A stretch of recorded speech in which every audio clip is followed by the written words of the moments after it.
자, 이제 육류위험물을 살펴보겠습니다. 육류위험물은 산화성, 액체 이렇게 되어 있습니다. 산화성은 성질을 나타내는 거죠. 액체다 그러면은 상태를 가리켜요. 성상이죠. 붙여서 강력한 산화력을 지닌 액체 상태의 물질이다. 이런 소리고요. 위험 등급은 1등급, 2등급으로 구별이 되어 있습니다. 물론 과염소산, 그리고 과산화수소, 질산 이 세 가지는 대표적인 그냥 육류위험물은 세 가지예요. 플러스 기타 이렇게 되어 있는데요. 기타가 총리령으로 정하는 것이고 할로겐간 화합물이라는 것은 7쪽에 있는 것들끼리 화합물이 이루어진 거예요. 7쪽이 뭐죠? 7분단 불, 염, 부, 요 이렇게 되어 있는데요. 불소, 염소, 브롬, 요드 이렇게 되어 있습니다.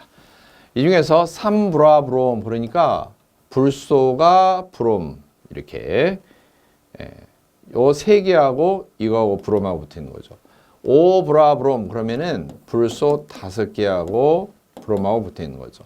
5브라요드 불소 5개하고 이 요드하고 합해진 거죠. 그래서 이런 종류는 총리가 별도로 대통령령이 아닌 총리령으로 정한 것이고 지정 수량은 다 같이 300kg인데요. 육류이다 보니까 한글로 보세요. 육류. 여러분들 육사시미 좋아하시죠? 육사시미는 아무래도 고기가 쌈박한 게 좋아요. 300kg, 300kg. 쌈박한 게 좋다.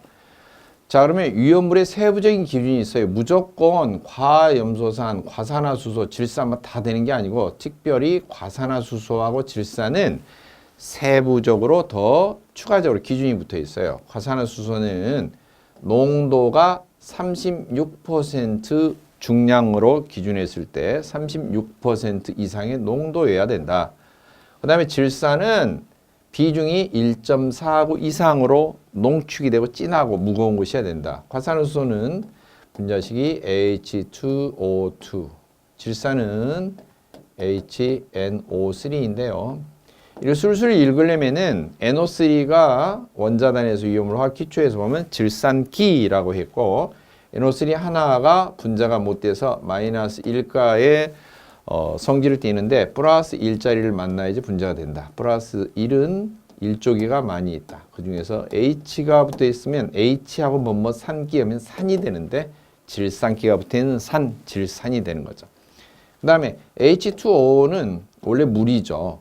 물은 산소가 6쪽이라 전자 2개를 빼앗아서 마이너스 2의 성질이 되려고 하는데 수소는 1쪽이라서 전자 하나를 버리고 플러스 1의 성질이 되려고 하죠. 그런 게 두 마리가 달라붙어 있으니까 곱하기 2 한꺼번에 계산하면 플러스 2인데 플러스 2와 마이너스 2가 결합되니까 전기 성질이 없어지죠. 분자가 되는 거죠. 꼬라지 내는 것이 없으니까. 이게 정상인데 여기에 산소가 하나 더 붙은 거예요. 화학에 붙어 있는 거죠.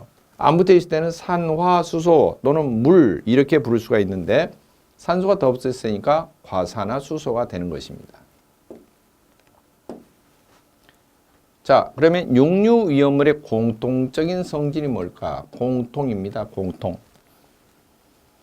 육류는 다른 것을 산화시키는 산화성 액체예요.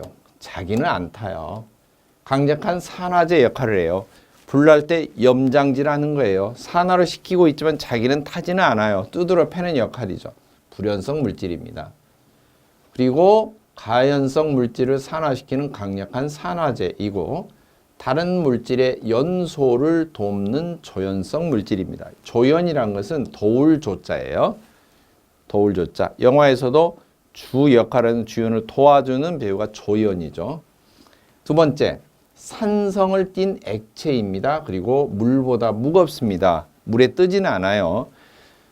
물보다 무거우니까 깔아앉죠. 따라서 나중에 물을 보면 물이 위로 덮이는 거죠. 물론 중간층에서 워낙 잘 섞이기 때문에 산이다 알칼리다 이거 위험물 기초화학에서도 역시 설명했는데 산이다 알칼리다 구분할 때 어떻게 했어요? 첫째 조건, 첫째 물에 녹아서 이게 조건이에요. 물에 녹아서 산은 H 수소 플러스 이온을 내면은 산이라고 부르고, 물에 녹아서 알칼리는 뭐예요? OH 마이너스 수산기 이온을 내는 물질은 알칼리라고 불렀어요. 그러면 어떤 게 강산이고 어떤 게 강알칼리냐? 물에 잘 녹아서 그러면 강산이고, 물에 잘 녹아서 그러면 강알칼리입니다. 물에 시원찮게 녹아서 그러면 약산이에요. 물에 시원찮게 녹아서 OH 그러면 약알칼리고요. 물에 안 녹아서 그러면 산도 아니고 알칼리도 아닙니다. 예를 들면 플라스틱, 물에 안 녹잖아요. 플라스틱이 산성입니까? 중성입니까? 물에 안 녹아서 중성도 아니고 산성도 아니고 알칼리도 아니고 구분하지 않아요. 물론 플라스틱을 물에 녹일 수만 있다면 그 자체로는 산도 아니고 사실은 알칼리도 아니니까 중성에 속하긴 하겠죠. 그런데 산성이다, 알칼리다 구분할 때는 반드시 물에 녹아서 했기 때문에 잘 녹아요. 세 번째 특징입니다. 증기가 다 유독합니다. 질산은 질산, 질소와 산소가 결합된 아주 유독한 증기가 나오고, 과염소산도 마찬가지입니다. 염소와 삼소가 포함된 유독가스가 나옵니다.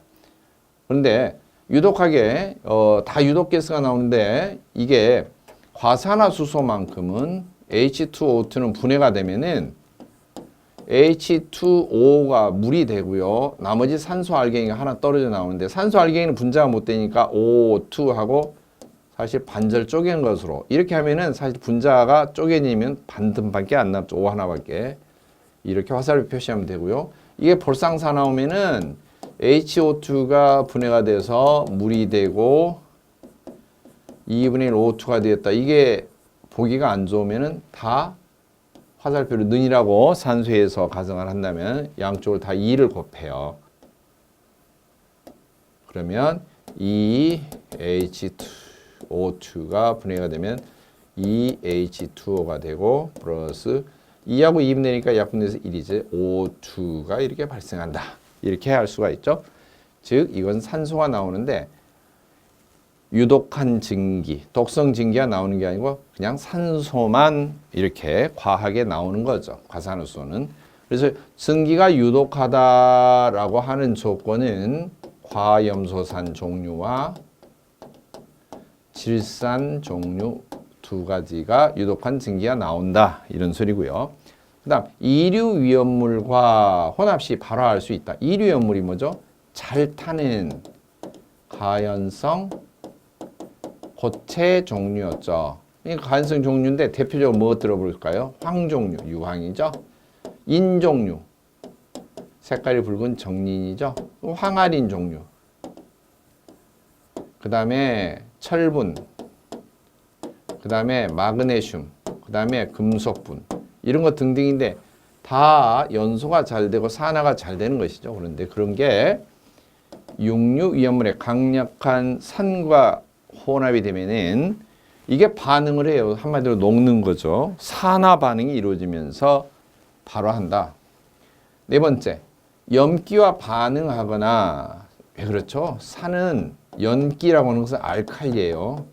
염기가 알칼리입니다. 물론 염기 중에서 강한 염기를 특별히 알칼리라고 하는데, 여러분이 염기 그러면 소금 염기로 혼동이 될 수가 있어요. 소금도 그냥 줄여서 그냥 염 이렇게 말하는데 염기는 소금기라는 뜻이 아니에요. 원래 알칼리라는 것이고요. 산과 알칼리가 만나면은 염이 만들어져요. 여기서 말하는 것은 염은 소금이에요. 그리고 물이 만들어집니다. 맹물이 되는 거죠. 그냥 소금물이 됩니다. 따라서 염산하고 알칼리 대표적인 수산화 나트륨, 가성소다, 즉 양잿물을 섞으면 그냥 맨 소금물이 이루어지는데, 이토록 산과 알칼리가 성질이 없어져 버리고 그냥 맹물에 소금 탄 것처럼 된 것을 중화 반응이다. 그렇게 이야기합니다. 즉 염기와 반응을 한다는 것은 중화 반응을 한 걸 말해요. 중화 반응. 중화 반응을 하고 또 물하고 섞어질 때 중화 반응도 발열, 물과 접촉해서 물에 녹을 때에도 발열, 그렇게 되는데 물이 심하게 끓어요. 자, 그러면 어떻게 될까? 이렇게 육류가 있으면, 액체가 있으면 물을 부으면은 이게 대체적으로 물보다 무겁죠. 그러니까 물이 위를 덮은데 발열이 심하게 되니까 튀는 거죠. 끓어서 주변으로 튀는 거죠. 아주 위험하겠죠. 자, 다섯 번째입니다. 강산화성 물질, 소금이죠. 강산화성 물질은 육류하고 인류인데 여기 특별히 인류, 강산화성 소금이나 이런 거 접촉할 때 발열하고요. 대체적으로 산과 접촉을 해서 염소산 염류 소금일 때는 ClO2, 이산화의 염소가 발생한다 그랬었죠. 그리고 폭발할 수 있고 이때 가연성 물질이 주변에 혼재 섞여서 혼합 적재되어 있으면은 혼합 접촉 발화, 혼촉 발화, 서로 접촉하면서 발화될 수 있는 위험이 있다. 자, 그렇다면 이런 육류는 어떻게 저장을 해야 될까? 취급법이고 또 공통적인 방법이 뭘까? 육류는 자체적으로 불연성이에요. 타지 않는 겁니다. 그리고 인류 위험을 소금처럼 다른 물질로 여러 가지 물질 기체 등으로 쪼개지거나 심하게 그런 것은 좀 드뭅니다. 그래서 제조소 등의 정전기 화재를 정전기로 인한 화재를 방지하기 위해서 필요 설비하도록 되어 있는데 1편에 보면은 연소 및 소화편이 있어요. 그 중에서 연소 이론에 보면 연소의 요소 가운데 점화원의 역할을 하는 것 중에 번개가 떨어지는 낙뢰가 있습니다. 그것을 막아주기 위해서 필요 설비가 되어 있는데요. 필요 설비, 또 정전기 제거 조치 이런 것은 육류에서는 사실 필요가 없습니다. 자, 그다음 공통적인 저장 취급법 보겠습니다. 물이나 유기물, 탄소수소 종류죠. 가연물, 그리고 산화성 물질과 접촉을 피할 것. 반응을 일으킨 거죠. 또는 산화성 물질은 분해를 시킵니다. 이 산액체가. 2번, 내산성 용기에 저장하고 내산이라는 것은 안쪽이란 말이 아니고요. 한자로 이렇게 쓰는데요. 인내할 때 내입니다. 견딜래. 이런 소리고요. 산에 견딘다, 산에 녹지 않는다. 그러면 내산성. 열에 견딘다, 내열성. 이렇게 부릅니다. 내산성 용기에 저장하고 밀전, 밀봉. 은박지 씌우고 뚜껑 하는 식이죠. 쉽게 말하면은 이처럼 밀전, 밀봉할 거 이중으로 하는 겁니다. 세 번째, 증기는 유독함으로 보호구를 착용해라. 취급할 때 항상 소량의 증기가 분해되어서 발생할 수 있기 때문에 그걸 들이마시면은 유독하죠. 자, 그러면 소화 방법이 뭐가 있을까? 첫째, 화재를 할 때는 먼저 주변의 가연물을 격리시켜주는 게 중요합니다. 주변에 가연물이 없도록 해주는 게 중요하죠. 두 번째, 주수 소화는 물을 뿌리면 물에 녹아요. 이게 녹아들면서 희석이 되면서 발열이 심하게 되고 튈 수가 있어요. 원칙적으로는 부적합하지만 그러나 별도의 방법이 드뭅니다. 그래서 위험물이 소량인 경우에는 다량의 물로 뿌려서 그냥 희석을 시킵니다. 결국에는 열이 나더라도 더 찬물 이렇게 하면은 냉각이 되면서 희석이 되면서 산성의 성질이 점점 옅어져서 위험 정도가 낮아지게 되겠죠. 그 다음 건조사나 또 등장하는 만능 소화약제죠. 또는 인산염류 분말로 인산염 연소 및 소화편에서 인산염류 설명했었죠. 분말로 질식 소화한다. 그 다음 4번 유출이 되면 소량이 됐을 때 흘러간 자욱에 마른 모래를 뿌려서 흡수를 시키고 그 이외에도 중화제로 그걸 처리를 해서 그냥 맨물과 맨소금으로 이게 바뀔 수 있도록 중화 반응을 유도한다라고 하는 것입니다. 자, 육류 위험물에서 그러면 세부적인 물질들의 가장 중요한 특징, 시험 문제 출제가 많이 되는 내용을 정리해 보죠. 자세하게 백과사전처럼 공부할 필요성은 없습니다. 과염소산, 과산화수소, 질산 이렇게 세 종류가 되어 있고 기타 총리령으로 정하는 것 7족간의 화합물 그렇게 되어 있죠. 주로 불소와 브롬, 불소와 요오드가 서로 합해진 건데요. 자, 먼저 세 가지 중요한 물질을 봅니다. 과염소산, 염소가 섞여져 있는 염소산 종류 중에서 가장 강력한 산입니다. 그럼 염소가 섞여 있는 산들이 뭐가 있을까? ClO4, ClO3, ClO2, ClO, Cl 이렇게 되어 있는데요. 앞에 물에 녹았을 때 수소이온이 나오는 게 산이기 때문에 H가 다 수소이온이 붙으죠. 그러면은 이게 염소산이고요. 이것은 과염소산.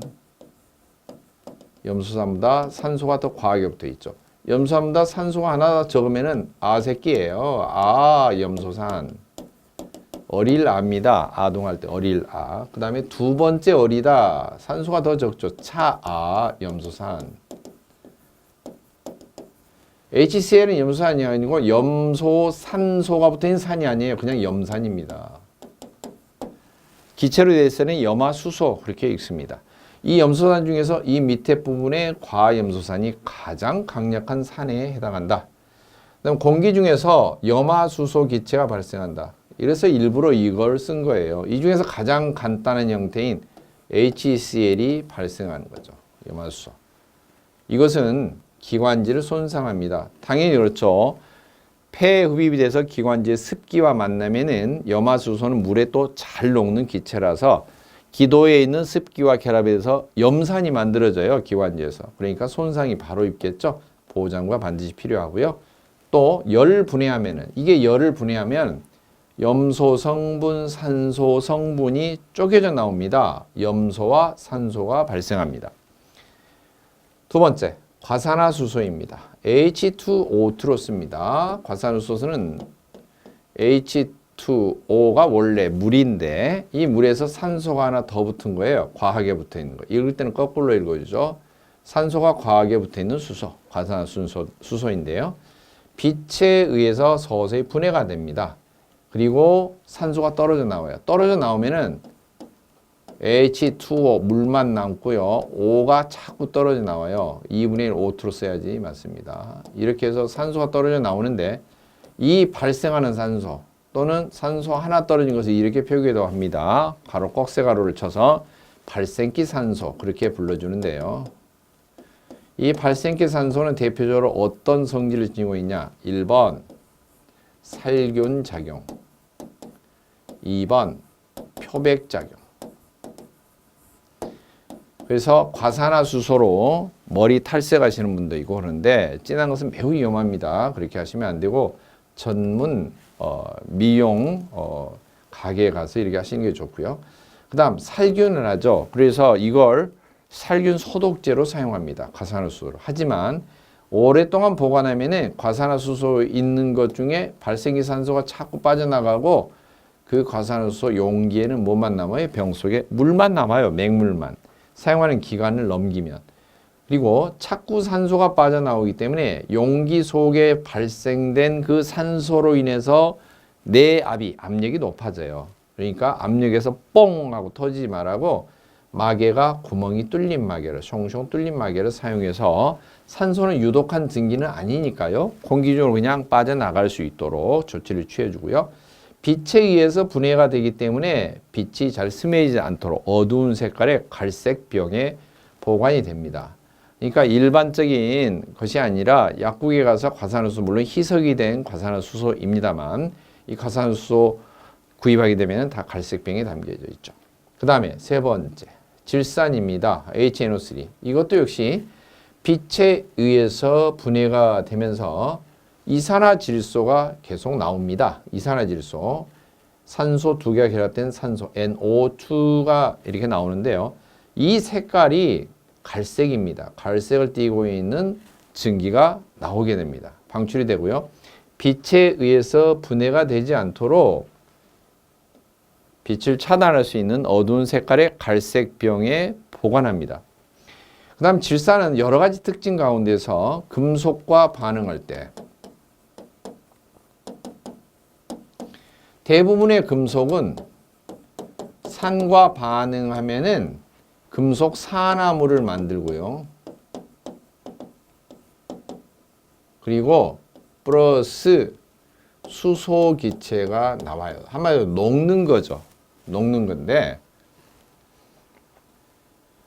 금속과 반응을 해도 이 산 중에서도 질산은 반응을 해도 겉에만 이렇게 산화물을 만들고 속에는 더 이상 녹이지 않는 겉에 산화물이 오히려 딱딱한 계란 껍질처럼 피복의 역할을 하는 독특한 반응을 하는 것이 있습니다. 그것을 부동태라고 하는데, 부동태. 움직이지 않아요. 더 이상 동작하지 않습니다. 예, 그런 반응을 하는 것들이 있어요. 그러면은 질산이 어떤 금속과 반응을 할 때 부동태가 형성이 되느냐. 즉 처음에는 산화가 돼서 점점점 녹아드는 것처럼 보이지만 그 산화가 된 겉에 껍질, 피막이 형성이 돼서 안으로는 질산이 침투하지 않도록. 부동태니까 아니 부자라 그랬죠? 아니다. 움직이지 않는다. 더 이상. 움직이지 않고 가만히 앉은 자세로 그 태도로 천리를 내다보기 때문에 앉아서 부동태, 앉아서 움직이지 않고 천리를 내다본다. 천리를 내다보고 알 수가 있다. 천리를 내다보고 어느 정도 하느냐. 코끝에 내다보는 것처럼 코끝에 냄새에 맞는 것처럼 알 수가 있다. 그래서 천리알 코크 그렇게 말하는데요. 그러한 금속이 철, Fe, 니, 니켈, R, 알루미늄, 코발트, 크롬인데요.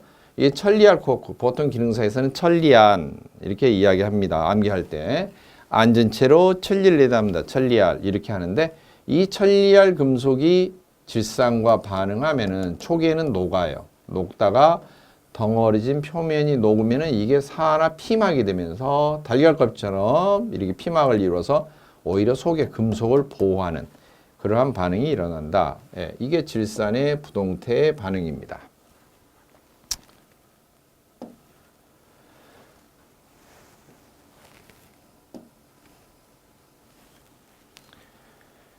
자, 이상으로 66까지 정리를 해봤는데 여러분들이 나중에 학습을 하실 때 세부적으로 명칭 하나하나마다 일일이 백과사전식으로 공부를 하지 마시고 중요한 공통성질, 중요한 저장 취급 방법, 중요한 소화 방법 그리고 그 이외에 그 류에서만 몇 가지 독특하게 예외로 적용이 되는 것들 이런 것들을 플러스 알파로 끼워서 공부를 하시면은 유형물 문제를 정복하는데 훨씬 수월하게 접근하실 수가 있습니다.